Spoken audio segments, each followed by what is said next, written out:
Baik, terima kasih. Assalamualaikum warahmatullahi wabarakatuh.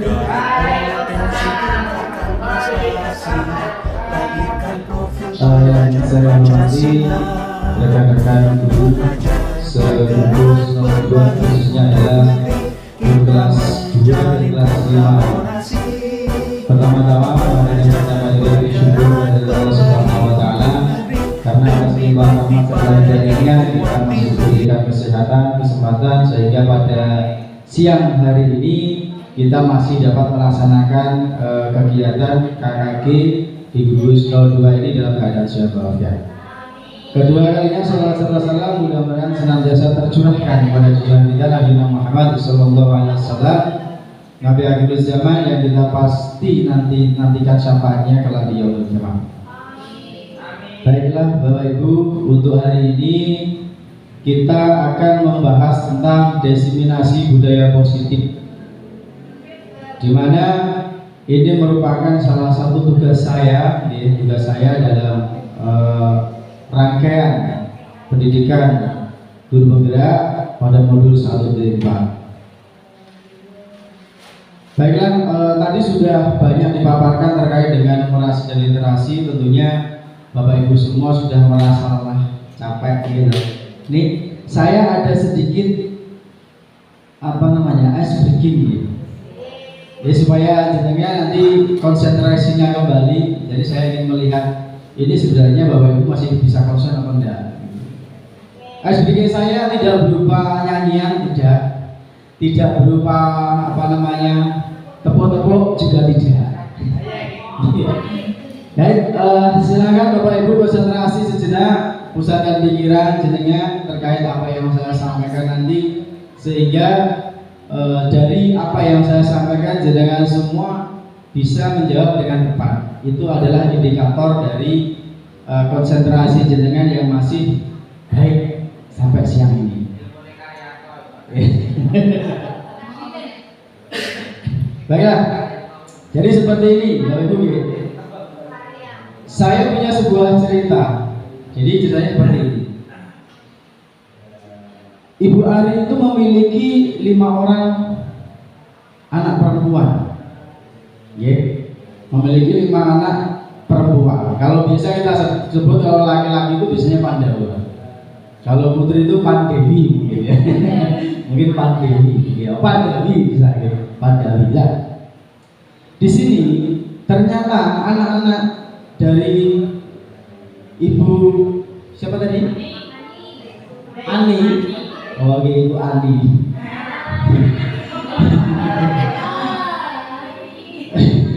Memiliki 5 anak. Anak yang pertama itu diberi nama Rara. Anak kedua diberi nama Riri. Ya. Anak keempat diberi nama pokoknya kita aja. Anak keempat diberi nama Rere, dan anak kelima diberi nama Roro. Lah, pertanyaannya adalah siapakah nama anak yang ketiga? Gampang loh. Ruru. Siapa yang bisa jawab dulu? Angkat tangan siapa? Yo. Ruru. Roro sudah ada tadi. Mas Rere sudah. Riri sudah. Aduh, semua nih. Pakailah konsentrasinya guyon. Rena, wes apa? Oke. Ayo, ada yang Rani. Rani. Ada yang Rani, ada yang Rere, ada Roro apa siapa tadi? Baik, mungkin ada yang lain yang jawab beda ya. Wis pokoknya tak jawab. Gak peduli liani mungkin jenenge sing unik sapa. Rayu Lero. Rayu Lero. Bisa. Gak apa-apa, jawab itu bebas. Oh, ini gak ada namanya hukuman kok. Gak ada hukuman. Baik. Sebenarnya dari pertanyaan tadi yang saya sampaikan itu hanya untuk mencoba apa namanya mengetes itu. Ya, fokus atau enggak jenenge. Sekarang kita ulas lagi pertanyaannya. Ya. Ibunya Ani memiliki 5 anak. Ibunya Ani memiliki 5 anak. Ya, memiliki 5 anak. Yang pertama anaknya namanya Rara. Yang kedua siapa tadi? Riri. Yang keempat Rere. Yang kelima Roro. Berarti anak yang ketiga namanya siapa? Ani. Yeah. Pertanyaannya kan jelas, ibunya Ani. Nah, anaknya 5. Gitu. Nah, berarti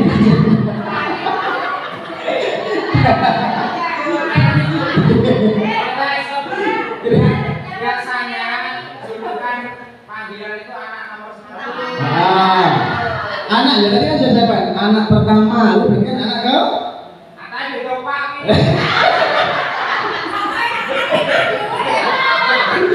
Kalau masalah itu saya nggak tahu ya, seperti itu. Ya benar ya, terima kasih. Baiklah, ya Bapak Ibu.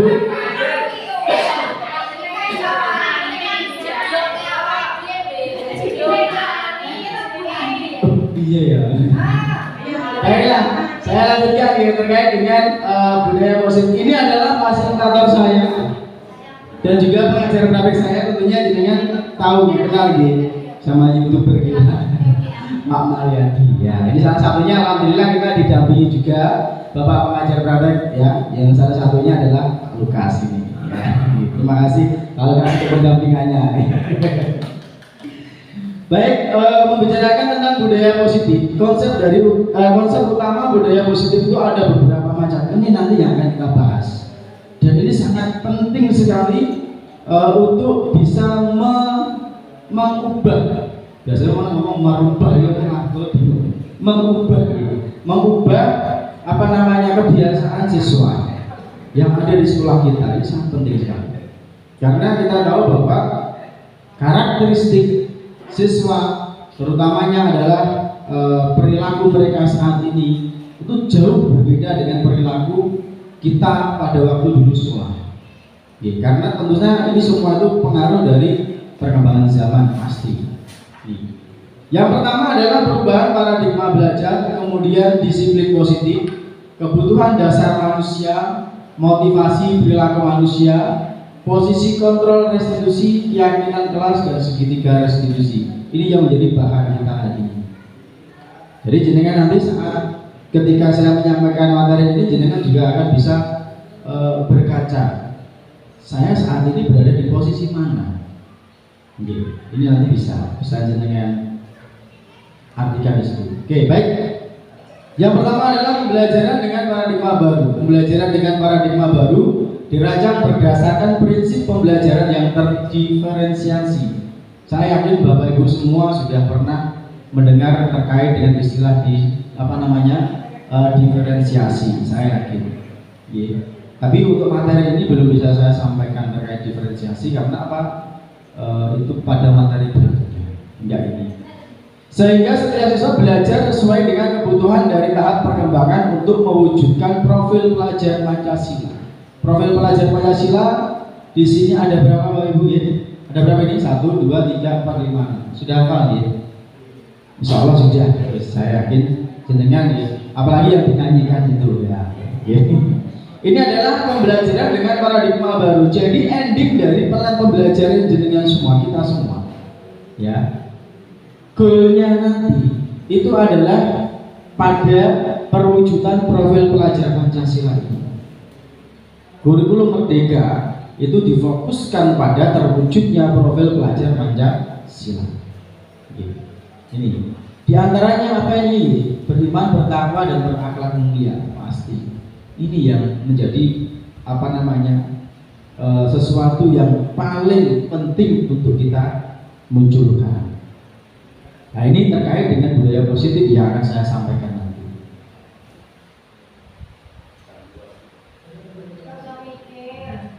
Kemudian yang kedua adalah berkebinekaan global, bergotong royong, kreatif, bernalar kritis dan mandiri. Kakek bener kan? Baik, sekarang kita bahas tentang budaya positif.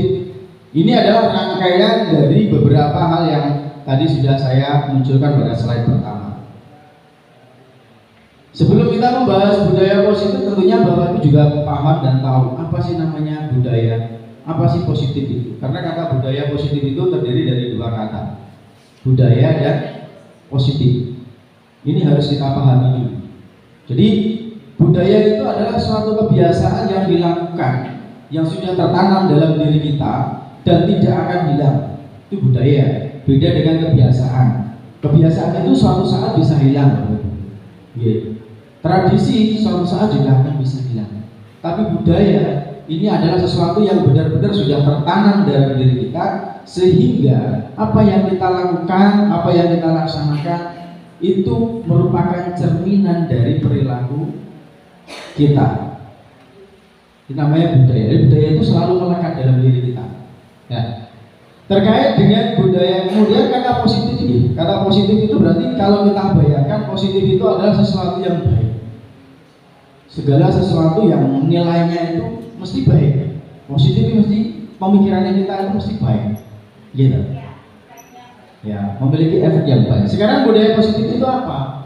Budaya positif adalah budaya suatu kebiasaan yang bernilai positif yang di dalamnya mengandung sejumlah kegiatan yang mampu menumbuhkan karakter murid. Budaya positif perlu dibangun di dalam kelas. Penting Bapak Ibu.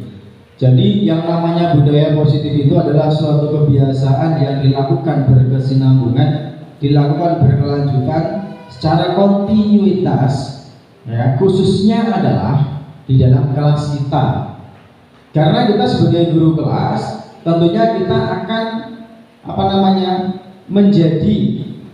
menjadi apa? Ya, motivator, gitu, menjadi orang yang mungkin berdiri di depan untuk menuntun anak menjadi anak-anak yang baik. Nah, dari sini kita dapat lihat bahwa setiap budaya positif yang muncul di dalam kelas tentunya itu tidak serta-merta muncul, tidak ujuk-ujuk, ya, tiba-tiba muncul itu tidak bisa. Namanya budaya itu harus dibangun. Jadi budaya itu harus dibangun, tidak bisa serta-merta muncul. Melihat perilaku anak-anak saat ini memang kondisinya ini ya cukup memprihatinkan, makanya kita harus membangun perilaku mereka melalui apa? Salah satunya adalah melalui budaya positif. Hal-hal yang baik yang kita contohkan, yang kita bareng-bareng kolaborasikan dengan anak untuk lakukan. Sehingga apa? Ketika kita lepaskan perilaku tersebut, anak-anak secara otomatis itu sudah melakukannya sendiri. Ini sangat penting sekali. Kemudian budaya positif apabila dapat berkembang dengan baik pada murid, maka akan dapat membangun hubungan kerjasama yang baik antara murid, guru, dan orang tua atau wali murid, karena dapat menumbuhkan kesadaran dalam melakukan hal-hal baik.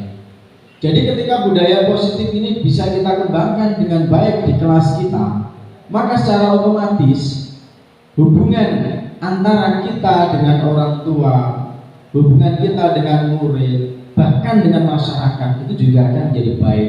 Karena apa?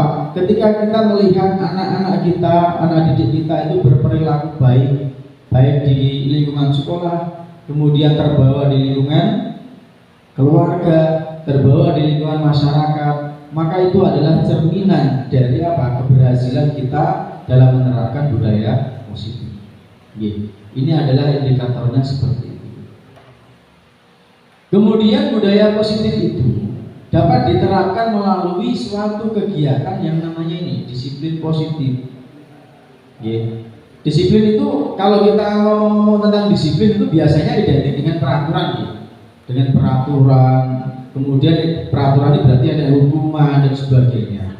Padahal tidak seperti itu seharusnya. Pemikiran kita harus kita ubah mindset kita bahwa disiplin itu merupakan keteraturan dan patuh pada peraturan. Di mana peraturan aturan yang dimaksud adalah aturan-aturan yang ada di sekolah kita.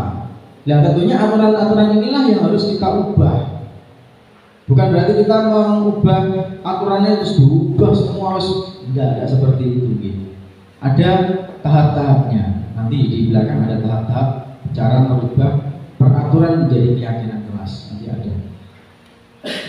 Jadi yang namanya peraturan itu memang harus dipatuhi, harus ditaati oleh siapa? Oleh semua warga. Kalau di sekolah ya semua warga sekolah. Tapi ingat bahwa hukuman itu adalah alternatif terakhir untuk mendisiplinkan.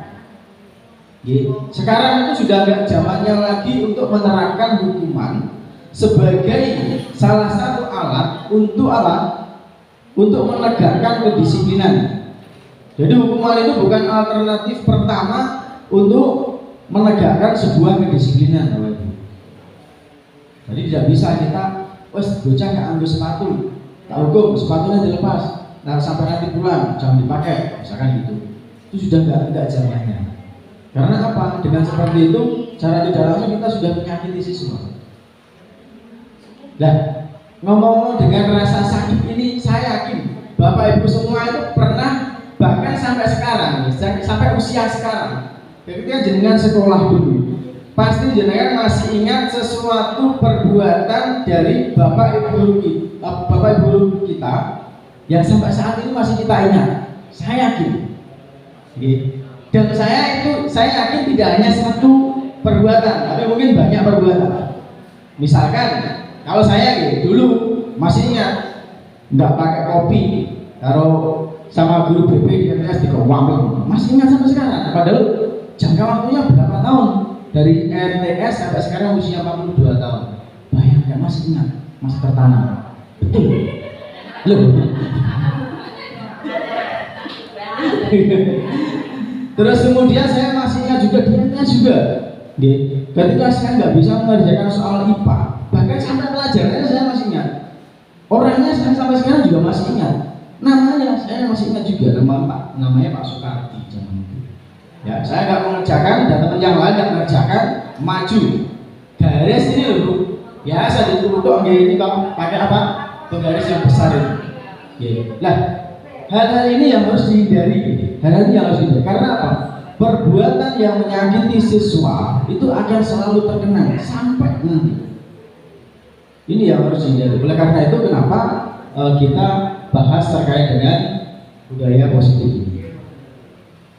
Oke, selanjutnya tujuan dari disiplin itu apa sih sebenarnya? Tujuan mulia dari penerapan disiplin positif adalah agar terbentuk murid-murid yang berkarakter seperti santun, jujur, peduli, dan memiliki karakter nilai-nilai kebajikan sehingga profil pelajar Pancasila dapat tercerminkan ini. Jadi untuk mendisiplinkan anak itu tidak melulu dihukum, Bapak-Ibu. Tapi kita harus menumbuhkan kesadaran pada siswa untuk menyadari bahwa hal itu salah, kemudian menawarkan perbaikannya. Biar anak belajar sendiri, belajar dari kesalahan, kemudian belajar untuk menyelesaikan permasalahan. Ini yang benar. Nah, nilai-nilai kebajikan universal itu apa saja? Jadi intinya adalah nilai-nilai kebajikan universal itu adalah nilai yang secara universal, secara umum menyeluruh, ya, itu dianggap sama, dianggap sama. Nah, di sini ada beberapa teori-teori, misalkan dari setiap perilaku perbuatan memiliki suatu tujuan dari Dr. William Glasser pada teori kontrol 1980. Ada lagi dengan mengaitkan nilai-nilai kebajikan yang diyakini seseorang, maka motivasi intriksinya, motivasi intriksi itu adalah motivasi ya dari dalam diri kita, dari dalam, akan terbangun sehingga menggerakkan motivasi dari dalam untuk dapat mencapai tujuan mulia yang diinginkan. Kemudian yang terakhir, nilai-nilai kebajikan yang ingin dicapai oleh setiap anak Indonesia ini, anak Indonesia kita kenal dengan profil pelajar Pancasila. Inilah yang merupakan tujuan dari pembelajaran kurikulum merdeka. Jadi ini Nggih. Anjing dipoto. Sebenarnya kalau minta filenya ya saya kasih, meskipun kali ini rahasia. Enggak juga gitu. Ini. Oke. Nah, sekarang kita menginjak pada kebutuhan dasar manusia. Setiap kita pasti memiliki kebutuhan dasar, tidak mungkin tidak. Jenengan renungkan, coba jenengan renungkan, apakah saya itu memiliki kebutuhan dasar? Ya. Setiap manusia memiliki kebutuhan dasar. Kebutuhan dasar yang harus dipenuhi oleh setiap manusia itu apa saja? Ada 5 kebutuhan dasar. Yang pertama adalah kebutuhan untuk bertahan hidup, pasti. Setiap manusia butuh bertahan hidup. Caranya makanya jenengan kita semua belajar bekerja, gitu, mencari nafkah, gitu. Ini untuk apa sih sebenarnya? Ya untuk hidup. Ya, untuk hidup. Kalau kita nggak butuh hidup, tentu saja kita nggak perlu kerja, nggak perlu repot-repot, gitu. Nah ini kebutuhan namanya kebutuhan untuk bertahan hidup. Kemudian kebutuhan untuk cinta dan kasih sayang, ya, love and belonging. Nah ini setiap kita pasti butuh untuk dicintai, butuh untuk disayangi, butuh mencintai dan butuh menyayangi. Manusia kita ini, gitu. Jangankan manusia, hewan pun punya perasaan itu. Kalau tidak, anaknya pasti sudah dibuang. Nyatanya juga dirawat, dilindungi. Ini, apalagi kita manusia yang memiliki akal dan perasaan lebih tajam. Nah, kebutuhan yang ketiga adalah kebebasan. Setiap manusia memiliki kebutuhan kebebasan. Kebebasan itu tidak serta-merta kebebasan yang benar-benar bebas, sebebas-bebasnya, tapi kebebasan yang terbatas semuanya. Ya, tinggal kita melihat posisi kita berada di mana. Ini. Nah ini nanti ada kaitannya dengan kurikulum merdeka, dengan pembelajaran yang berpihak pada murid. Ya. Kebutuhan dasar manusia yang selanjutnya adalah yang ketiga, yaitu kesenangan. Pasti semua orang butuh yang namanya kesenangan. Gitu. Mau kita itu sedih itu pengennya senang. Gak mungkin orang itu pengen sedih, gak mungkin. Gitu. Yang dibutuhkan adalah kesenangan. Saya yakin tidak ada satu orang pun butuh kesedihan. Gitu. Saya yakin yang dicari pasti kesenangan, apapun bentuknya. Nih, murid juga sama, murid itu juga butuh kesenangan. Jadi kita nggak bisa memberikan materi-materi pembelajaran yang tidak disukai murid, terus kita paksakan untuk anak-anak itu senang, kita paksakan untuk anak-anak itu menguasai, tidak bisa. Nggak bisa. Ya istilahnya misalkan gelas, takaran gelas, kalau kita isi air misalkan 100 ml, ya sudah segitu. Mau diisi lebih bisa tidak? Nggak bisa. Jadi kita juga nggak bisa memaksakan siswa untuk menguasai sesuatu yang utamanya yang tidak dia sukai. Jadi untuk menerapkan hal tersebut, anak-anak biar senang bagaimana pembelajarannya, kita harus menggunakan metode pembelajaran yang menyenangkan, model-model pembelajaran yang menyenangkan, dengan alat-alat peraga mungkin, ya, yang kira-kira anak-anak itu sukai. Kemudian dengan cara belajar mereka sendiri, karena setiap anak memiliki karakteristik belajar yang berbeda-beda. Ada anak yang senangannya belajar nek dijelasin ini langsung lompo, ada. Tapi ada anak dijelasin gak lompo, tapi ketika dia itu melihat video paham, gitu. Ada anak-anak mungkin dengan bermain dia akan memahami materi. Jadi karakteristiknya beda-beda. Itu adalah bentuk-bentuk kesenangan anak dalam mempelajari suatu pembelajaran. Ini kesenangan ini juga penting. Jadi dalam pembelajaran pun juga harus menumbuhkan kesenangan pada anak. Karena dengan rasa hati yang senang, maka secara teori itu akan lebih memudahkan anak untuk menguasai materinya. Betul. Pokoknya bocah niku nek pas jenengan masuk terus, ayo anak sekarang kita pelajarannya matematika ya. Wah, sulit itu Mas. Mumet sih. Itu kan serasa tidak senang dulu. Jadi dipaksa seperti apapun, dia tidak bisa menguasai pelajaran. Kita capek ngajar, anak-anak tidak mendapatkan apa-apa. Gitu. Dan kita arahkan dulu bagaimana supaya anak-anak itu senang. Kita giring. Ayo dengan permainan mungkin, atau mungkin belajar di luar, silahkan. senangi bocah bagaimana. Jadi menimbulkan rasa senang dulu, baru kita berikan atau kita transfer ilmu. Tuh, okay. Kemudian kebutuhan dasar manusia yang kelima adalah kekuasaan power. Jadi ketika anak-anak menguasai sesuatu, mampu mengerjakan sesuatu, maka kita butuh kita apresiasi. Kita beri ucapan selamat. Kita beri ucapan-ucapan yang bisa mendorong motivasi pada siswa. Jangan dibiarkan begitu. Karena anak itu butuh seperti itu. Butuh seperti itu. Motivasi itu butuh. Jadi ketika anak-anak bisa mengerjakan, ya kita harus kasih motivasi yang baik. Kita kasih apresiasi yang baik. Yang tidak bisa mengerjakan bagaimana? Jangan dijatuhkan. Dan mas kamu ini mengerjakan gini aja tidak bisa. Ini lo mudah, teman-teman lo bisa. Apakah mereka akan berpikir bahwa apa yang kita sampaikan itu akan memotivasi mereka? Tidak mungkin mereka berpikir seperti itu. Justru malah semakin jatuh dia. Malah semakin jatuh. Jadi meskipun tidak bisa, tetap kita kasih motivasi yang baik. Jangan dijatuhkan. Ingat bahwa anak-anak itu adalah, kalau dibiarkan itu sebagai kertas yang bagaimana? Kertas yang sudah ada garisnya, Pak. Tinggal kita yang menebali. Tinggal kita yang menebali ini benar atau tidak. Yang salah berarti ya.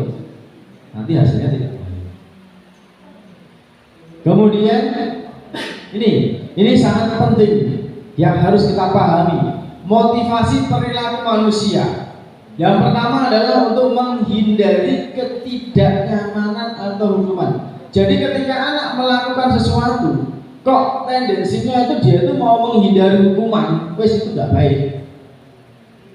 Saya tak berangkat jam 7 kurang 15 nanti biar tidak dihukum. Itu berarti ada unsur ketakutan di situ. Gitu. Ada unsur ketakutan. Aku gak masuk ya, nopo? Oh, nek masuk aku jadi petugas.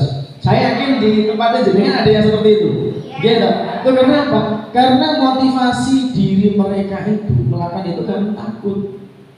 Gitu. Jadi hal ini yang harus kita hilangkan. Kita motivasi, misalnya tidak masuk, ya sudah, jangan kita marahi. Ya kita dekati, ayo, kamu bisa kok, saya. Kita latihan bareng-bareng, kita latihan bersama gitu. Nah jangan marahi, sobat, jangan kasih tugas lagi, yuk nggak masuk lagi, gitu.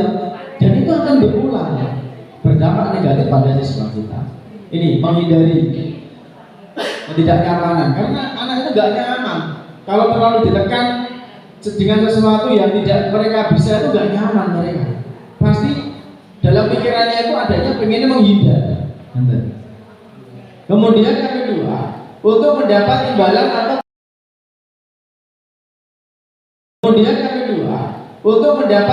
atau penghargaan dari orang lain. Coba saya tanya Bapak Ibu, adakah murid-murid jenengan ketika jenengan suruh ngomongnya gini? Ngomongnya, Pak, imbalannya ada nggak? Ada nggak? Nggak ada gitu. Kalau nggak ada berarti bagus. Karena kadang gini, ada anak yang ketika kebiasaannya, tak suruh beli ini, nanti tak kasih uang. Sombet nyuruh lagi, nanti tak kasih lagi. Nah, ketika yang ketiga disuruh membelikan sesuatu dan tidak dikasih uang, mesti nagih. Ya, nah ini kebiasaan yang tidak baik juga. Gitu. Apakah apresiasi itu perlu? Perlu, tapi dengan cara yang benar. Ini. Jadi untuk mendapatkan imbalan atau penghargaan dari orang lain dan bahkan dari orang tuanya, ada seperti disuruh orang tuanya nggak diupain mau. Itu kenapa? Karena dari awal sudah dibiasakan seperti itu. Inilah ini yang harus diubah. Kemudian yang ketiga, menghargai nilai-nilai kebajikan diri sendiri. Murid melakukan disiplin diri karena sadar akan nilai kebajikan dirinya. Ini merupakan motivasi intrinsik, motivasi yang muncul dari dalam diri mereka. Ini yang diharapkan. Jadi ketika anak disuruh sesuatu, melakukan sesuatu, anak menyadari bahwa dia memang dibutuhkan untuk melakukan itu. Ini yang harus dimunculkan.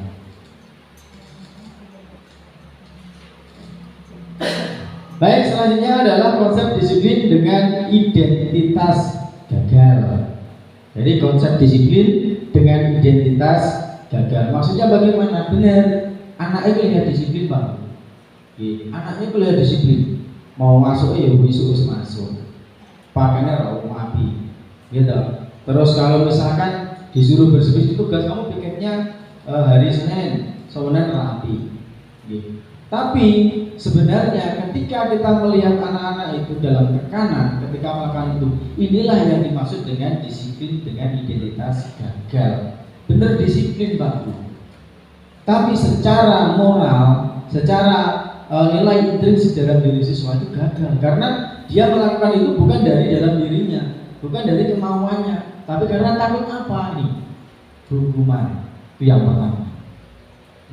Menyakitkan, tidak nyaman, murid takut, memaksa, murid menyembunyikan kesalahan, murid menjadi rendah diri. Ini adalah merupakan konsep dari disiplin dengan identitas gagal karena adanya hukuman. Karena adanya hukuman. Kemudian yang kedua, konsep disiplin dengan identitas gagal yang kedua adalah penghargaan. Jadi tidak semua penghargaan itu baik. Terus apakah kita tidak perlu? Apakah tidak boleh kita mengapresiasi siswa? Boleh. Boleh, tapi dengan cara yang benar. Nah, penghargaan ini juga tidak akan efektif untuk mendisiplinkan anak ketika anak-anak itu tidak mendapatkan sesuatu. Jadi disiplinnya tidak akan efektif. Anak mau bekerja ketika ada upah, ketika ada penghargaan, ketika ada sesuatu yang akan dia dapatkan. Tetapi ketika tidak mendapatkan sesuatu, maka apa yang terjadi? Sudah tidak mau melakukan. Kemudian apalagi merusak hubungan, sifat iri. Loh, Pak, saya itu kemarin loh, si A itu ketika jenengan suruh, itu jenengan kasih loh, dengan kasih upah. Ya kok saya enggak? Akan memunculkan sifat-sifat seperti ini. Kemudian mematikan kreativitas. Penghargaan itu bisa mematikan kreativitas. Contohnya bagaimana? Ada yang tahu? Penghargaan itu bisa mematikan kreativitas, Bang. Contohnya gini, yang sudah saja kita jalankan karnaval, itu gara-gara penghargaan. Gara-gara penghargaan bisa jadi tahun depan itu enggak ikut. Jadi penghargaan, nah itu salah satunya ini. Jadi penghargaan itu bisa mematikan kreativitas ya seperti itu. Karena apa? Merasa penilaiannya nggak adil, merasa bagaimana. Karena apa tujuannya? Satu, dia itu ingin mendapatkan prestasi, mendapatkan juara. Inilah yang bisa menyebabkan konsep disiplin dengan identitas gagal itu yang ini. Lah, kalau nggak ada itu bagaimana nggak gerak? Makanya mulai saat ini mindsetnya kita terutama dan anak-anak itu juga. Jadi mereka melakukan sesuatu itu dari dalam dirinya. Ini tujuannya. Kalau sudah melakukan sesuatu itu dari dalam dirinya, maka insya Allah semuanya akan berjalan dengan baik-baik saja. Karena ini yang belum ada sampai saat ini. Makanya ini harus kita timbulkan, kita munculkan. Ya, itu juga penting. Semuanya itu penting. Jadi yang paling penting adalah kita melakukan sesuatu berdasarkan apa yang menjadi itikat dalam diri kita. Itu paling baik. Biasanya kalau kita sudah punya mindset seperti itu, insya Allah itu ujung-ujungnya larinya ke rasa ikhlas kita melakukan sesuatu. Ini sangat penting, sangat penting sekali. Kemudian yang kedua, ayat berikutnya yang keempat, menghukum dengan sistem ranking. Tadi yang berbahas tadi. Sistem ranking itu bisa menghukum Bapak Ibu. Percaya atau tidak? Ketika anak, misalkan saya semester 1 dapat ranking 1, kemudian mungkin masuk kelas dapat ranking 2, Bu Armi dapat ranking 3. Nah semester 3, Bu Armi dapat ranking 1, masuk kelas tetap 2, saya yang pertama awalnya 1 jadi ranking 3. Menghukum saya kira-kira? Pasti menghukum diri saya. Ya ada beberapa hal yang timbul dalam diri saya nanti. Apa? Aku kok malah gak pinter loh. Aku kok malah mundur loh. Ya secara otomatis dalam diri kita menyalahkan diri kita sendiri. Karena belum tentu apa yang kita capai itu, ya, itu tidak maksimal, belum tentu. Bisa jadi teman kita itu lebih giat belajar. Kadang kita nggak menyadari itu. Makanya sistem ranking itu sebenarnya juga nggak baik. anak direng ini jadi nggak apa Bapak Ibu. Benar itu. Itu menimbulkan iri hati orang tua juga nggak kira-kira? Iya, pasti. Nggih, anake pinter lah nek sing apa namanya orang sing seneng sosmed dipoto kayak status ya toh.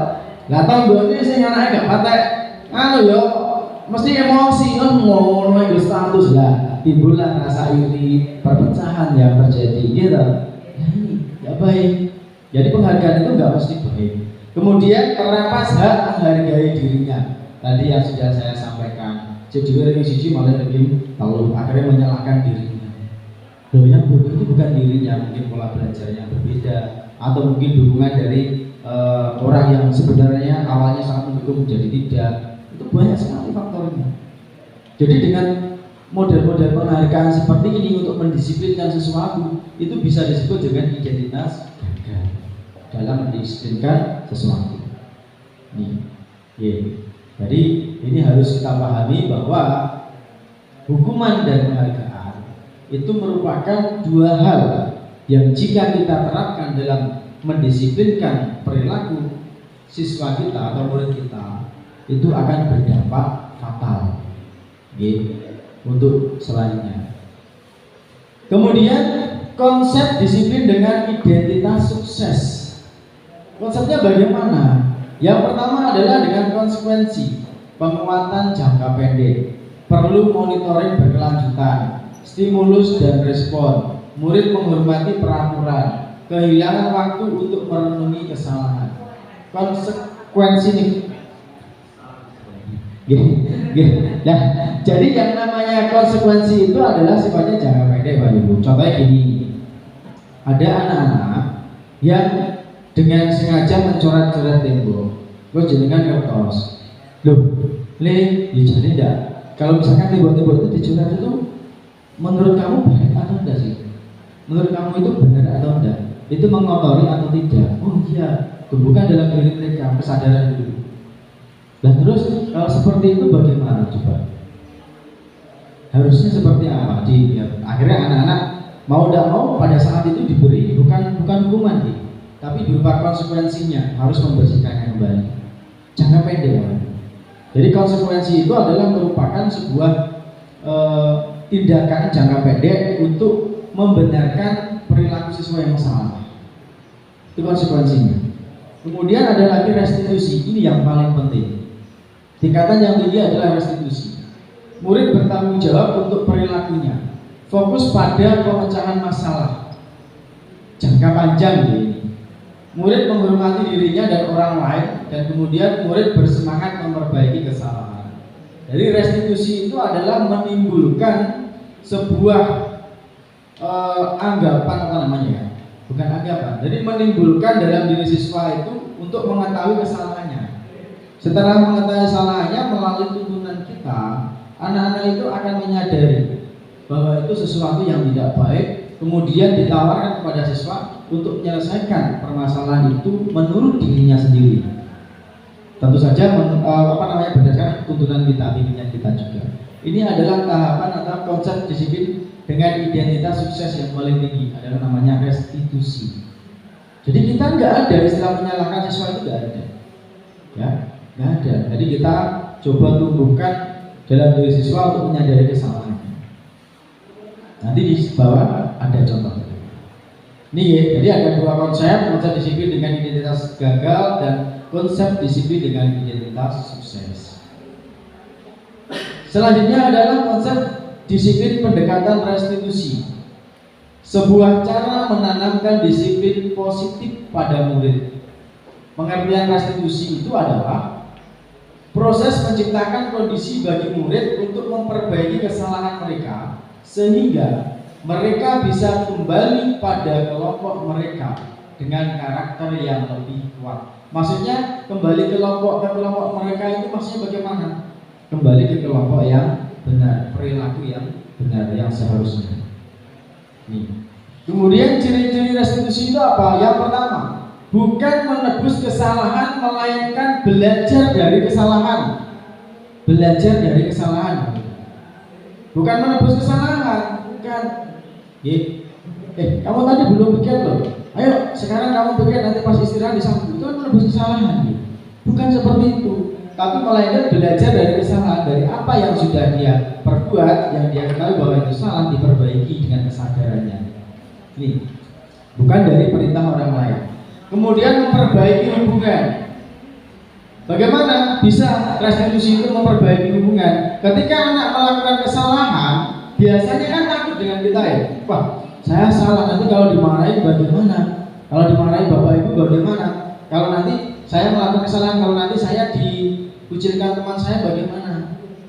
Nah, dengan restitusi ini bisa memperbaiki hubungan. Karena apa? Langkah-langkah restitusi ini adalah pendekatan yang dilakukan baik oleh guru untuk apa? Menstabilkan identitasnya. Dari melalui pemahaman bahwa itu salah, kemudian kita nggak ada istilah marah, menghukum, itu tidak ada. Jadi melalui pendekatan benar-benar kita itu seolah-olah kita seperti orang tuanya. Nah, kita mendekati penuh. Karena apa? Anak-anak itu kalau kita dekati, kita ajak bicara baik-baik, saya yakin mereka juga merespon dengan baik. Ini. Kemudian tawaran bukan paksaan. Apa yang merupakan tawaran? Tawaran ini adalah solusi. Solusi yang harus mereka lakukan berdasarkan etikat mereka, ide mereka. Jadi konsekuensi atau hukuman atau apapun itu bentuknya bukan dari kita, Bapak. Tapi solusi itu diminta kepada anak yang melakukan kesalahan, kemudian dilakukan oleh anak yang melakukan kesalahan. Jadi mereka melakukan itu berdasarkan dirinya sendiri, bukan dari dorongan orang lain, bukan. Menuntut untuk melihat ke dalam hati. Tadi maksudnya berkomunikasi aktif tadi. Mencari kebutuhan dasar yang mendasari tindakan. Jadi kadang anak-anak itu ketika melakukan perbuatan itu karena kebutuhan dasarnya itu tidak terpenuhi, Bapak Ibu. Contoh kan ada kalau kita pulangnya siang, itu terkadang membawa bekal gitu. Ada anak yang tidak membawa bekal. Ada mungkin yang bekalnya itu kurang menarik lah, lebih menarik daripada miliknya temannya. Akhirnya dia dengan tidak diketahui temannya dia ngambil, atau dia minta atau bagaimana, mungkin memaksa untuk memilikinya. Itu karena kebutuhan dasarnya tidak terpenuhi. Nah, hal-hal ini juga harus kita perhatikan. Banyak hal seperti ini terjadi di sekolah kita. Saya yakin. Fokus pada karakter, bukan tindakan. Jadi fokus dari restitusi itu karakternya, karakter yang dikembangkan, karakter yang ditumbuhkan. Tentu saja adalah karakter yang positif. Bukan tindakannya, bukan masalah dia itu mau melakukan misalkan tidak mengerjakan PR nanti kalau kamu tahu kesalahannya kan tidak mengerjakan PR, terus tindakannya bagaimana? Ya nanti saya kerjakan. Bukan tindakan itu sebenarnya tujuannya, tapi lebih ke dalam apa? Karakternya, penanaman karakternya, supaya apa? Perilaku positif itu bisa dikembangkan dalam kehidupan sehari-hari. Kemudian yang terakhir, menguatkan dan fokus pada solusi. Jadi penguatan terkait dengan solusi, fokus pada solusi ini adalah merupakan penguatan yang ditumbuhkan dalam diri siswa untuk memecahkan suatu permasalahan. Ini fokusnya di situ. Jadi ketika anak melakukan kesalahan, maka kita harus benar-benar membimbing, menuntun anak untuk menyadarkan diri anak bahwa itu adalah salah, tapi dalam dirinya, itu bukan dalam dirinya. Ini. Selanjutnya adalah perbedaan hukuman, konsekuensi, dan restitusi. Perbedaannya apa? Contoh kasus adalah siswa sering tidak mengerjakan PR misalkan. Kalau hukuman misalkan guru menghukum siswa tersebut hormat bendera selama 10 menit misalnya, itu secara otomatis langsung gak ada PR, metu lari-lari di lapangan 10 kali, lari lapangan 3 kali, itu hukuman. Bahwa itu hukuman itu menyakitkan dan sifatnya itu kayak mendadak gitu ya. Itu kadang ya karena kita harus kadang kucel terus kadang banyak untuk percaya gitu.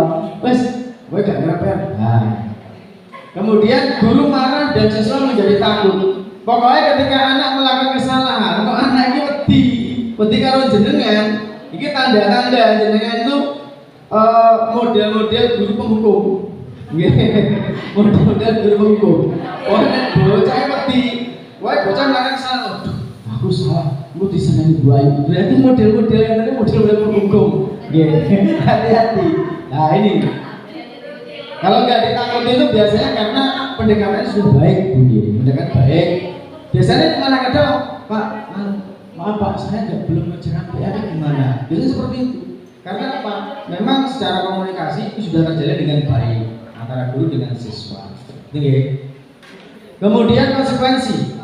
Guru memberi konsekuensi untuk mengerjakan PR-nya saat istirahat atau dikerjakan sebanyak 3 kali. Guru tegas dan siswa menghormati peraturan. Konsekuensi ini sifatnya sementara, hukumannya tidak terlalu berat, tapi bisa sedikit menumbuhkan kesadaran pada siswa bahwa dia itu salah. Sifatnya jangka pendek konsekuensi. Nah, wes nah hukuman beda. Seperti yang saya contohkan tadi, ketika jenengan dukung Bapak Ibu guru jenengan dulu, sampai sekarang pasti masih ingat. Sampai sekarang masih ingat jangka panjang. Tapi kalau konsekuensi coba saya tanya jenengan. Pak Bu jenengan dulu pernah dukung melakukan apa terus apa gitu, pernah enggak? Pasti lupa, kebanyakan lupa. Saya itu juga lupa kalau disuruh mengingat-ingat hukuman yang ringan yang diberikan pada guru saya waktu dulu, seingat saya gitu. Tapi kalau hukumannya itu berat menurut kita, menyakitkan bagi kita, dan itu merupakan hukuman sampai sekarang teringat, saya yakin gitu. Biar diingat ya enggak apa-apa, tapi kan diingat hal yang tidak baik itu kan juga baik juga. Tapi kadang ada sih anak yang berpikir positif seperti itu. Ini gara-gara aku biar gak upacara, gara-gara aku gak disiplin dihukum ini gak hijau ya. Bisa aku masuk polisi pada malah lebih kejam. Bisa seperti itu. Okay? Nah itu tinggal kadang siswa itu ada yang berpikir seperti itu. Okay? Tapi jangan sekali-kali jenengan terus berpikir juga seperti itu, jangan hukuman jenengan itu menyakitkan mereka sampai nanti kan kita nggak tahu. Okay. Kemudian yang terakhir restitusi. Guru menanyakan keyakinan kelas atau membantu siswa menyelesaikan masalah. Guru terbuka dan siswa menghormati dirinya dan orang lain. Di restitusi ini pastinya nanti terkait dengan keyakinan kelas Bapak Ibu. Di kelas kita guru-guru merdeka itu gak ada istilah itu peraturan kelas itu gak ada.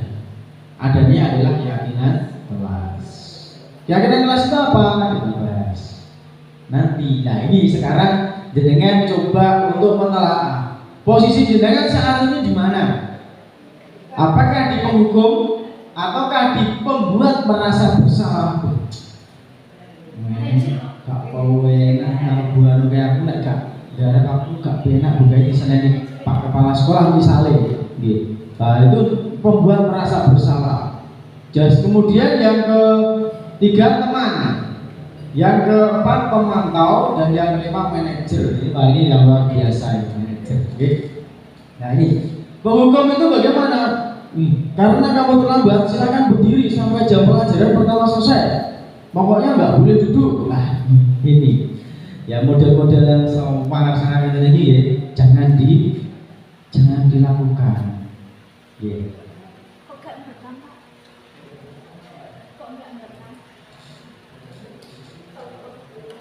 Wah ini kan nggak usah. Oke, lanjut nomor.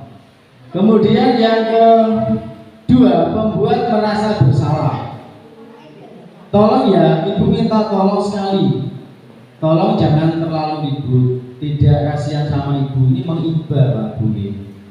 Mengiba, ini jenengan mengiba pada siswa sehingga dengan rasa iba tadi siswa itu akan merasa bersalah menurut guru. Jadi lagi merasa bersalah. Nah, akhirnya apa? Akhirnya ya udah enak dengan bapak ibu itu. Nih. Kemudian sebagai teman, kenapa terlambat? Kemarin bisa tepat waktu kok. Besok jangan terlambat lagi ya. Ini biasanya teman. Ya seolah-olah dekat sebenarnya. Tapi hal ini terkadang kalau kita terlalu itu ya manja kadang-kadang itu ngelama ya. Gitu. Nah, kemudian yang lebih bagus itu adalah sebagai pemantau. Kalau pemantau ini sifatnya lebih mengikuti peraturan, ya, kemudian menerapkan konsekuensi. Itu pemantau. Jadi dasarnya dia itu sakit peraturan. Karena yang namanya sekolah itu ada peraturan, ada keyakinan. Ada bahwa peraturan itu ada. Nah, keyakinan itu yang ada di dalam kelas yang harus dipatuhi bersama di dalam kelas tersebut. Terakhir adalah manajer. Apa kamu menyadari bahwa yang kamu lakukan ini tidak benar? Kira-kira bagaimana agar kita bisa memperbaiki ini? Apa yang bisa kamu lakukan untuk memperbaiki ini? Ini manajer tingkatan restitusi. Jadi manajer itu tidak perlu kamu salah, kamu harus melakukan ini, tidak seperti itu. Manajer itu harus menggali dulu informasinya, dia itu salah atau tidak, merasa bersalah atau tidak, salahnya di mana, dimunculkan dulu. Kemudian cara memperbaikinya bagaimana, solusinya apa yang ditawarkan. Ini adalah tipe-tipe dari guru yang memiliki posisi kontrol sebagai manajer. Nah, seperti ini mungkin jenengan saat ini bisa berkaca pada diri jenengan atau saya ini. Itu saya posisinya berada di mana sih sekarang? Apakah menghukum? Apakah membuat merasa bersalah? Teman, pemantau, atau manajer? Tapi kadang posisi ini ya nggak mesti. Kadang yo wis kadung muncul yo penghukum. Kadang untuk APCD jadi teman gitu. Kadang yo nek untuk lagi gak pola enak rampat mood yo kadang membuat merasa bersalah. Kadang moodnya kita itu macam-macam gitu, nggak stabil. Meskipun kita ini digolongkan ya usia 40 plus, bahkan ada 50 plus mungkin. Kadang nggak stabil juga, karena dipengaruhi oleh apa emosional dalam diri kita. Nih, 5 posisi kontrol. Oke, sekarang saya mau tanya dulu. Dari 5 posisi kontrol ini, saat ini Pak Wahyudi, posisi kontrol jenengan itu berada di mana? Rata-rata Pak. Di mana ini? Apakah di penghukum, membuat rasa bersalah, teman, pemantau, atau manajer? Rata-ratanya jenengan. Pemantau, bagus. Pemantau ya? Wah, luar biasa Pak. Jadi pemantau ini biasanya mengikuti aturan yang ada, kemudian memberikan konsekuensi. Dasarnya aturan atau pemantau itu? Dasarnya aturan. Baik. Nah, ini ada tayangan video yang bisa jenengan simak, kemudian jenengan nanti bisa menilai mana tuh yang merupakan posisi kontrol saya. Oh, posisi kontrol penghukum seperti apa atau karakternya? Ini ada. Oke, monggo disimak dulu.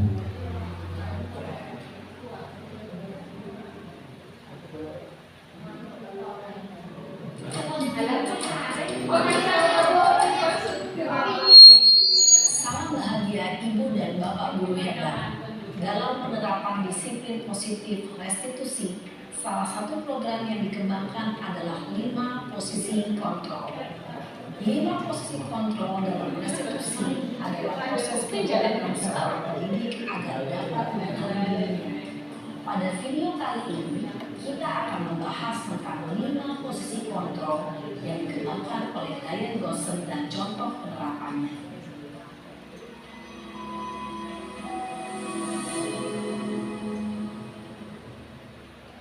5 posisi kontrol itu adalah 1. Posisi penghukum, 2. Posisi pembuat merasa bersalah, 3. Posisi teman, 4. Posisi pemantau atau monitor, dan 5. Posisi manajer. Untuk lebih memahami kelima posisi tersebut, mari kita saksikan kasus Narem yang terlambat hadir 20 menit di sekolah dan melihat bagaimana kelima posisi kontrol dalam menghadapi masalah tersebut. Posisi penghukum seperti ini, ilustrasinya seperti ini. Pelabuhan sekolah ini hukum. Sini kamu. Baik.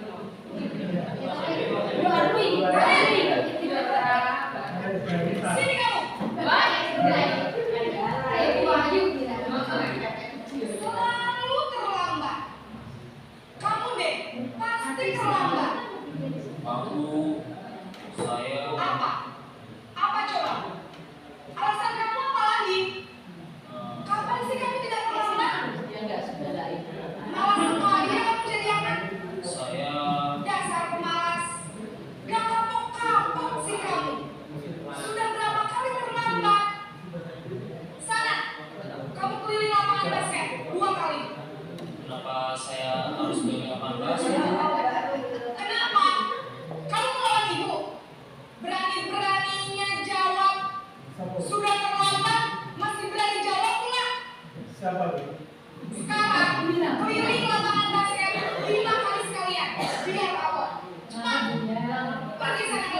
ini waktu ke sekolah. Posisi pembuat biasanya berbicara dengan nada rendah, menghakimi, menyakiti, dan menyindir. Hukuman bisa berupa fisik maupun psikis. Ibu dan bapak guru hebat dapat mengajarkan murid ketika guru berada pada posisi guru. Ada yang murid cenderung akan memberontak, bahkan menyimpan dendam.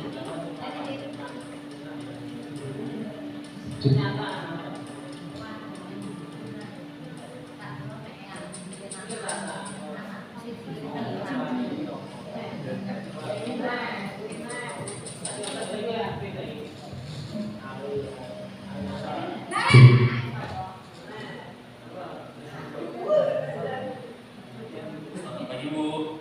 Naren, kamu kenapa terlambat lagi, Nak? Ini bahasanya bagus. Kamu senang ya bikin ibu susah ya? Kalau kamu terlambat lagi, nanti ibu yang ditegur bapak kepala sekolah, Nak. Disangka ibu tidak bisa membina kamu. Duh, gimana ini? Duh, Gusti Naren. Kamu suka ya kalau ibu tegur bapak kepala sekolah? Lambat loh. Ibu harus apa coba? Maaf Bu. Maaf sekali.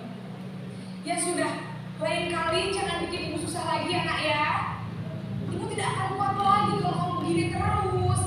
Bisa jantungan kalau ibu tegur bapak kepala sekolah. Sana cepat ke kelas. Maaf ya Bu. Maaf sekali. Posisi pembuat rasa bersalah berbicara dengan nada tenang, cenderung lembut. Namun kata-kata yang diutarakan membuat murid merasa menjadi orang yang gagal, memandang buruk dirinya sendiri, merasa tidak berharga, dan tidak sanggup membahagiakan orang lain. Ketika guru mengambil posisi pembuat rasa bersalah, murid akan menganggap dirinya yang bersalah dan ia akan menyimpan emosi negatif tersebut di dalam dirinya.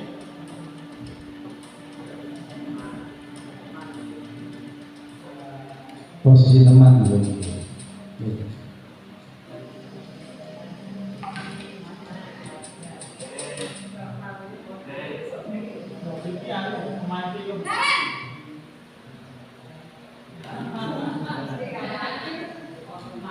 Pagi Bu. Wah, sudah jam berapa ini, Nak? Terlambat lagi ya, sayang. Iya Bu. Habis ibu saya belum membangunkan saya Bu. Kamu malah menyalahkan ibu kamu. Kamu bukannya anak yang larinya paling kencang. Kok terlambat sih? Iya Bu. Saya memang terlambat bangun tadi. Jadi biarpun saya lari kencang, tetap gak kekejar Bu. Ya sudah sana. Nanti lain kali larinya lebih kencang lagi ya. Biar gak terlambat lagi. Bikin seneng ibu. Demi ibu. Bisa kan? Bisa lah Bu. Ya sudah sana masuk kelas. Ibu beresin urusan absen kamu. Kamu ini ada-ada saja. Dalam posisi teman, guru berbicara dengan nada suara ramah, akrab, cenderung bersedia untuk menjaga suasana tetap santai. Murid akan merasa senang, aman, dan akrab dengan guru. Identitas yang tercipta adalah identitas sukses atau berhasil. Namun, perlu diingat, karena ini masih dorongan eksternal, Ini jawabannya Bu. maka ada faktor ketergantungan dari murid kepada orang tertentu. Di sini guru absennya, sehingga di lain waktu murid bisa berperilaku baik, namun hanya kepada orang-orang tertentu saja.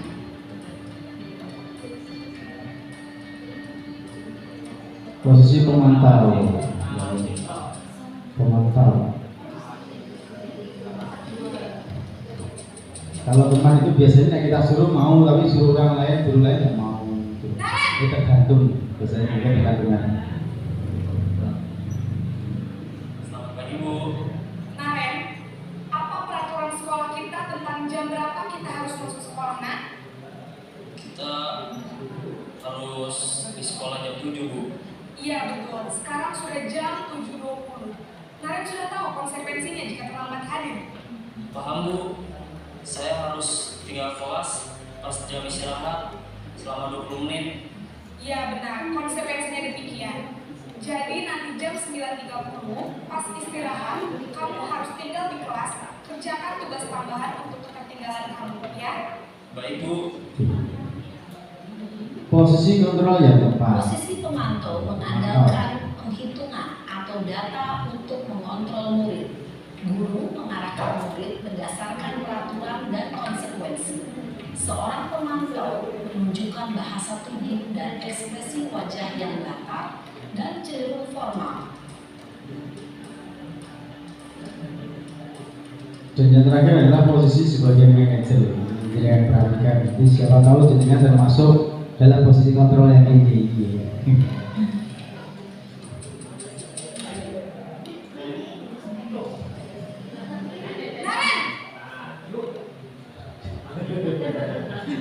Selamat pagi Bu. Selamat pagi Naren. Maaf Bu, saya terlambat. Iya, sekolah masuknya jam 7, sekarang sudah jam 7.20. Jadi sekarang bagaimana ini Naren? Maaf Bu, saya lupa setel alarm saya semalam. Baiklah, menurut kamu, keyakinan sekolah yang mana yang perlu kamu tingkatkan? Menghargai diri sendiri dan orang lain mungkin ya Bu. Setuju. Jadi, apakah Naren meyakini prinsip saling menghormati tersebut? Iya Bu, saya meyakininya. Apakah Naren bersedia memperbaiki masalah keterlambatan ini? Bersedia Bu. Bagaimana kamu akan memperbaiki masalah keterlambatan ini? Saya akan coba untuk tidak lupa menyetel alarm saya Bu. Baik, kalau Naren lupa menyetel alarm di rumah, ada orang yang kira-kira bisa bantu mengingatkan tidak? Ada Bu, kata saya, Kak Emma. Ada lagi selain Kak Emma? Selain Kak Emma, ada ibu saya. Baik, jadi yang mengingatkan Naren adalah Kak Emma dan ibu kamu ya? Kira-kira akan mulai setel alarm kapan nih Naren? Setelah pulang sekolah, akan segera saya lakukan. Baik, jadi Naren akan setel alarm untuk bangun besok pagi dan akan diingatkan oleh kakak dan ibu dan Naren ya? Ada lagi yang mungkin perlu dilakukan Naren? Agar tidak terlambat bangun lagi. Tidak ada Bu. Baik Naren, terima kasih untuk kerjasama kamu. Sekarang kamu perlu kembali ke kelas untuk belajar. Baik Bu, terima kasih. Posisi manajer adalah posisi kontrol yang disarankan untuk membimbing murid memiliki sikap disiplin yang positif, yaitu murid yang mandiri, bertanggung jawab, dan dapat memecahkan masalah. Tujuan dari posisi ini adalah agar murid dapat berefleksi atas tindakannya. Guru akan lebih tulus memberikan pertanyaan-pertanyaan bermakna, sehingga membuat murid dapat belajar dari kesalahannya dan mencari sebuah solusi untuk menyelesaikannya.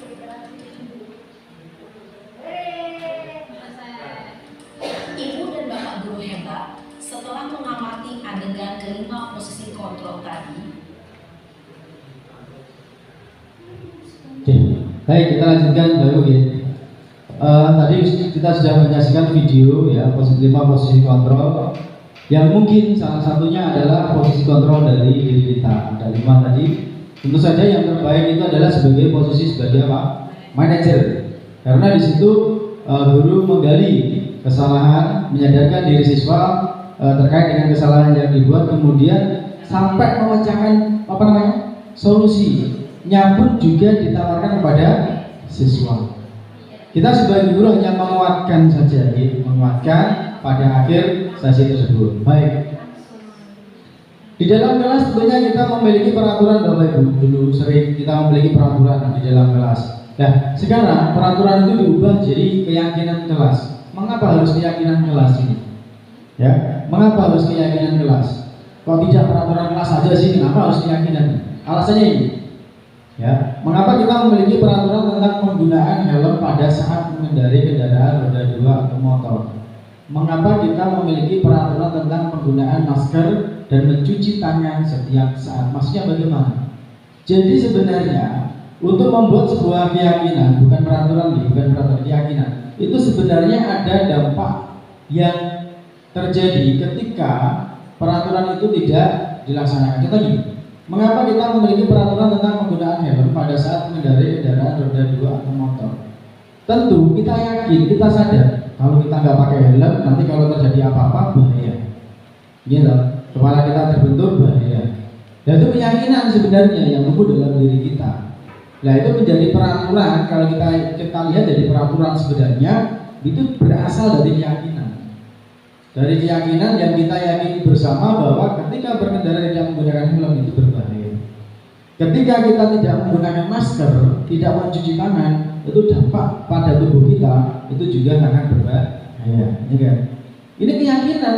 Saya yakin panjenengan bahkan murid-murid kita itu juga yakin kalau kita nggak cuci tangan, ya tangan kotor kita langsung makan, kira-kira bagaimana? Padahal anak kita tahu nanti akan perut kita akan sakit. Itu keyakinan, bro.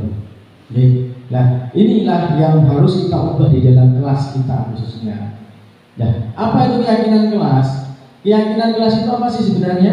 Keyakinan kelas itu adalah nilai-nilai keselamatan atau kesehatan. Inilah yang kita sebut sebagai suatu keyakinan. Jadi nilai-nilai kebajikan universal yang disepakati bersama. Universal berarti secara umum itu maksudnya itu semua sepakat. Ya. Kalau di Amerika itu gini, kalau misalkan di Amerika kita ambil contoh orang tua, neng Amerika, wah nek gak belajar ini mesti gak pinter, gitu. Di Indonesia juga sama, wah nek gak belajar gak pinter. Itu namanya keyakinan universal. Jadi tidak di sana, tidak di sini, itu sama keyakinannya. Itu namanya keyakinan universal. Sampai ini yang disepakati secara tersirat dan tersurat, lepas dari latar belakang suku, negara, bahasa maupun agama. Keyakinan kelas adalah, ini yang penting, salah satu disiplin positif yang kita yakini bersama yang berasal dari penyatuan pikiran untuk menjadi nilai-nilai kebajikan untuk diturunkan di kelas-kelas. Bagaimana pembentukan keyakinan kelas? Keyakinan kelas bersifat lebih abstrak daripada peraturan yang lebih rinci dan konkret. Nah, peraturan itu harusnya idealnya lebih peraturan. Idealnya itu ya ada aturannya terus ada sanksinya. Idealnya kan gitu. Kalau keyakinan kelas tidak seperti itu. Okay. Selanjutnya keyakinan kelas berupa pernyataan-pernyataan universal yang tadi yang saya sampaikan, yang diyakini bersama. Pernyataan keyakinan kelas senantiasa dibuat dalam bentuk positif seperti saling menghormati, bukan kalimat negatif seperti dilarang, ribut, tidak boleh buang sampah sembarangan. Kata-kata negatif tidak boleh dalam keyakinan kelas. Misalkan tempat sampah, tulisannya tidak boleh membuang sampah sembarangan. Kata tidak itu konotasinya kan negatif, itu tidak boleh. Itu harus diganti. Sebaiknya membuang sampah di tempatnya pada tempatnya, seperti itu. Jadi, konotasi negatif kata tidak, kata tidak boleh, jangan, tidak itu tidak boleh. Harus memiliki konotasi positif semua. Ya itu namanya keyakinan kelas. Nggak boleh menggunakan kata tidak. Dilarang merokok itu juga nggak boleh. Kata itu nggak boleh. Yang itu harus diubah menjadi sebuah kalimat positif. Misalkan kata jangan juga nggak boleh. Merokok dapat mengganggu kesehatan. Nah seperti itu. Jangan tidak atau dilarang merokok jangan. Nah itu nggak boleh. Kalau menggunakan kata negatif tidak, jangan, terus hindari. Ketika di dalam kelas, di sekolah kita atau di kelas kita ada peraturan yang menggunakan kata tidak, itu kan kalimat negatif, ganti jadi kalimat positif yang bisa dipahami siswa. Jadi keyakinan kelas kalimat itu tidak perlu panjang-panjang, baru kalimatnya pendek, positif, tapi anak paham maksudnya. Ada. Nah ini contoh dari keyakinan kelas. Misalkan kita bersikap baik dan jujur. Tidak boleh kita menggunakan dilarang berbohong, tidak boleh. Meskipun artinya sebenarnya sama, bersikap jujur itu artinya sama dengan tidak berbohong, gitu. Tapi dengan kata atau dengan konotasi negatif tadi, memiliki apa arti negatif tadi itu yang tidak boleh. Kita saling menghormati, kita saling mendengarkan, kita mengucapkan tolong dan bilang terima kasih ketika kita meminta bantuan pada teman kita. Ini hanya contoh saja. Jadi jenengan mungkin bisa membuat keyakinan kelas, ya bukan peraturan di keyakinan kelas di kelas jenengan masing-masing. Diberi juga tapi keyakinan kelas ini ingat Bapak Ibu, itu bukan dari kita yang membuat bukan kita. Tapi keyakinan kelas itu yang membuat adalah siswa atau murid, tentu saja melalui tuntunan atau pendampingan kita. Gak bisa dilepas, kalau anak SD kan gak bisa dilepas. Jadi harus kita dampingi. Ini contohnya contoh dari keyakinan kelas. Selanjutnya ketika ada suatu permasalahan, maka yang harus kita lakukan saat ini sudah nggak zamannya menggunakan hukuman, sudah nggak zamannya kita menghukum siswa. Kita harus menyelesaikannya dengan melalui pendekatan restitusi. Bagaimana langkah-langkahnya? Ini Bapak Ibu, pendekatan restitusi itu adalah yang pertama menstabilkan identitas, kedua validasi tindakan yang salah, yang ketiga menanyakan keyakinan. Ketika sudah ada keyakinan di dalam kelas kita, ingat kita buat keyakinan dulu di dalam kelas, baru menerapkan restitusi segitiga ketika ada permasalahan di dalam kelas kita. Karena apa?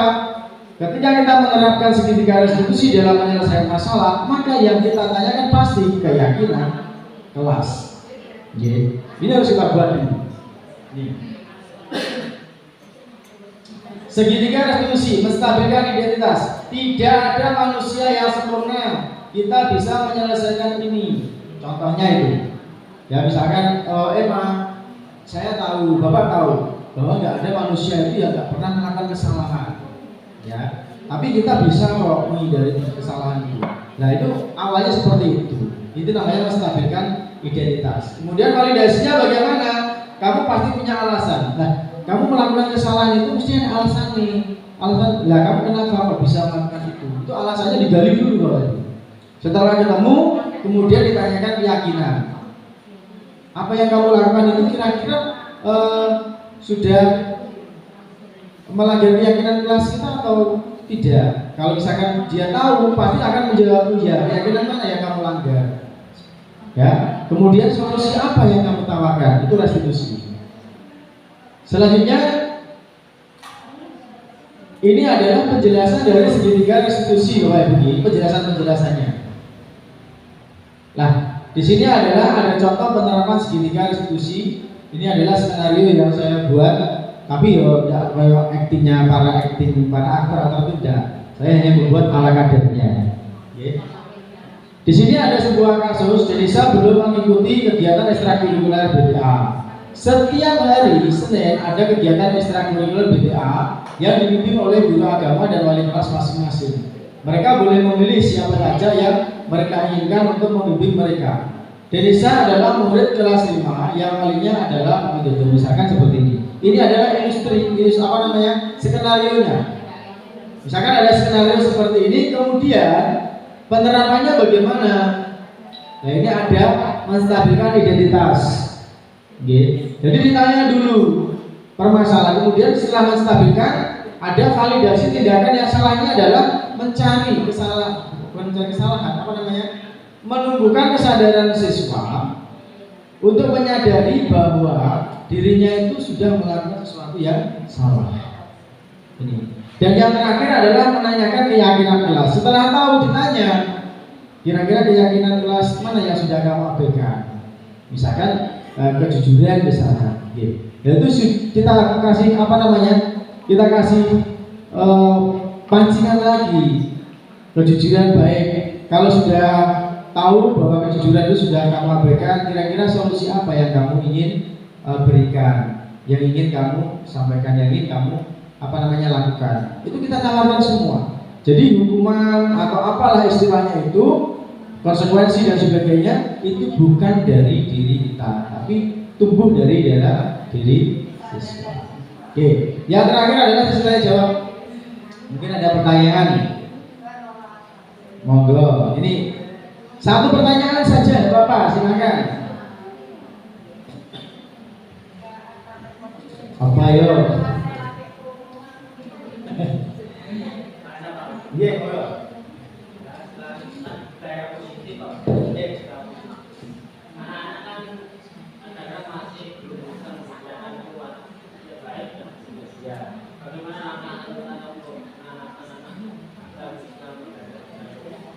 Oke, baik, terima kasih Pak. Jadi ada pertanyaan, anak-anak kita itu terkadang belum bisa membedakan hal-hal yang baik atau hal-hal yang buruk, itu melanggar atau tidak. Nah, dalam menerapkan budaya positif, langkah-langkah yang bisa kita lakukan itu apa sebagai guru? Oke. Jadi gini, seperti yang sudah saya sampaikan bahwa budaya positif itu merupakan suatu kebiasaan yang sering dilakukan oleh kita atau oleh murid kita yang menunjukkan karakter positif tentunya, karena kita membahas budaya positif. Langkah-langkahnya bagaimana? Sebagai seorang guru pendidik, langkah yang paling awal bisa jenengan lakukan adalah dengan memberi contoh, Pak. Jadi memberikan contoh kepada siswa. Kemudian kalau kita tahu, misalnya, lah bocahnya melanggar ini, padahal anak itu gak ngerti ini itu salah misalnya, ya jenengan panggil aja, jenengan kasih pemahaman. Ketika sudah dipahamkan, kemudian diajak, ayo kita bersama-sama melakukan ini, memperbaiki kesalahan yang sudah dilakukan. Nah, seperti itu Pak contohnya. Jadi budaya positif itu tidak perlu kita menuntut ke siswa. Ayo kita kudu surat tertib enggak. Jadi kita mulai dari diri kita, ya, kita perlihatkan kepada siswa kebiasaan baik kita, kemudian biar siswa itu menilai. Awalnya itu yang bisa kita lakukan. Ketika anak itu sudah menilai, terus kemudian anak itu masih belum bisa melakukan misalnya, seperti itu, maka perlu kita terapkan yang namanya keyakinan tadi. Nah, keyakinan kelas ini merupakan salah satu cara untuk membuat lingkungan belajar kita khususnya yang ada di kelas kita itu supaya perilaku siswa itu menjadi karakter yang berbudaya positif. Seperti itu Pak. Mungkin ada yang lain. Monggo. Jadi intinya keyakinan kelas, keyakinan kelas harus kita terapkan. Karena dalam keyakinan kelas itu sebenarnya sudah mengarah ke budaya positif. Jadi bukan peraturan lagi, tapi keyakinan kelas. Karena apa? Keyakinan kelas itu merupakan aturan sebenarnya, tapi yang membuat siswa berdasarkan keyakinan siswa sendiri, sehingga ketika itu dibuat, mereka sadar ketika melakukan kesalahan itu mereka sadar, oh iya, aku dengan membuat keyakinan kelas itu seperti ini, kok tak langgar.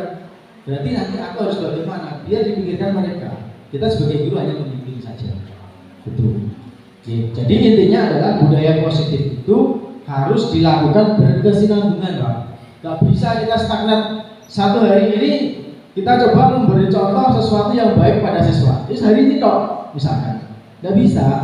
Ya, kita harus lanjutkan untuk selanjutnya sampai anak-anak itu paham dan akhirnya mengikuti budaya yang bisa kita contohkan, yang sudah kita contohkan tadi.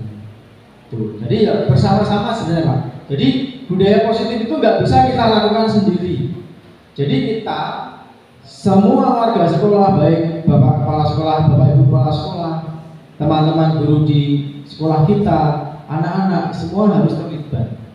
Nggak bisa kita melakukan sendiri. Kalau di kelas kita mungkin bisa, tapi kan lingkup kecil gitu. Tapi ketika anak sudah di luar bergaul dengan mereka yang tidak memiliki budaya positif, ya sudah budaya positif yang ada yang sudah kita bentuk tadi lama-kelamaan akan pudar juga. Karena saya yakin perilaku anak saat ini sangat dipengaruhi oleh lingkungan.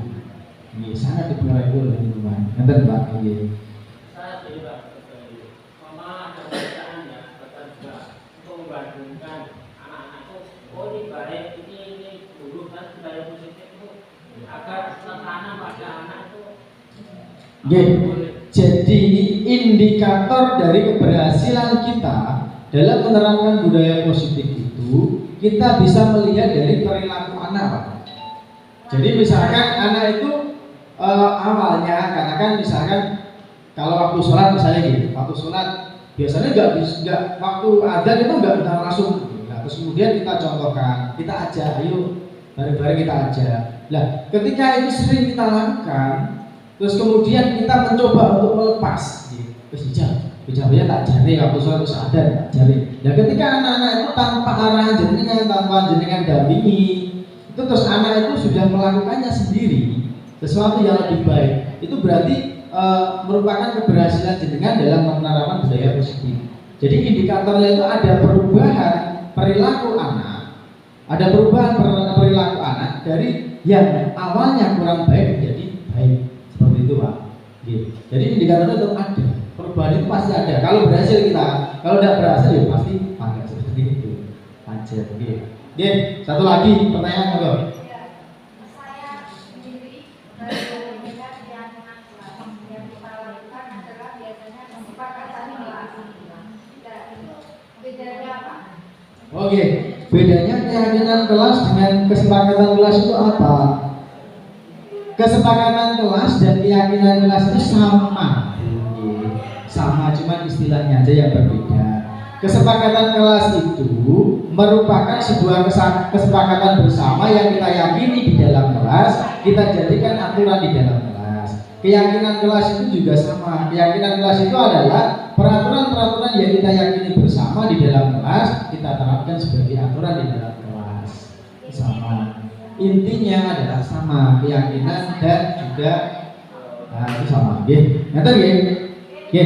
Jadi dan satu lagi, ini pesan dari Bapak instruktur ketika pada sesi akhir modul, ya akhir modul biasanya gini, ya artinya tadi tingkatan yang paling baik adalah restitusi nih Pak. Ingat, tidak ada satu obat pun yang bisa menyembuhkan semua penyakit. Artinya apa? Artinya adalah tidak semua pelanggaran bisa diselesaikan dengan restitusi segitiga. Ada kalanya yang namanya sekolah, ya, yang kaitannya dengan restitusi segitiga restitusi itu adalah keyakinan kelas, keyakinan bahwa ingat berkaitan dengan restitusi itu yang bisa diterapkan benar-benar menggunakan segitiga restitusi itu adalah keyakinan kelas, umumnya itu. Tapi kalau peraturan sekolah ya harus dipatuhi bersama. Seperti tadi yang saya sampaikan, tidak ada satu obat yang bisa menyembuhkan untuk semua jenis penyakit. Ya tahu? Beda penyakit pasti beda obatnya juga. Seperti itu Bapak Ibu ya. Baik, untuk sesi terakhir. Terima kasih. Salam bahagia Bapak Ibu. Terima kasih Bapak Ibu semua untuk waktunya.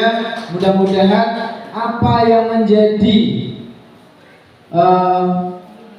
pengetahuan yang sudah saya sampaikan jenengan bisa menjadi pengetahuan juga jenengan, bisa jadi referensi jenengan dan bermanfaat bagi kita, dan khususnya adalah untuk kemajuan pendidikan di Indonesia. Terima kasih, saya akhiri. Sekali lagi saya ucapkan terima kasih banyak.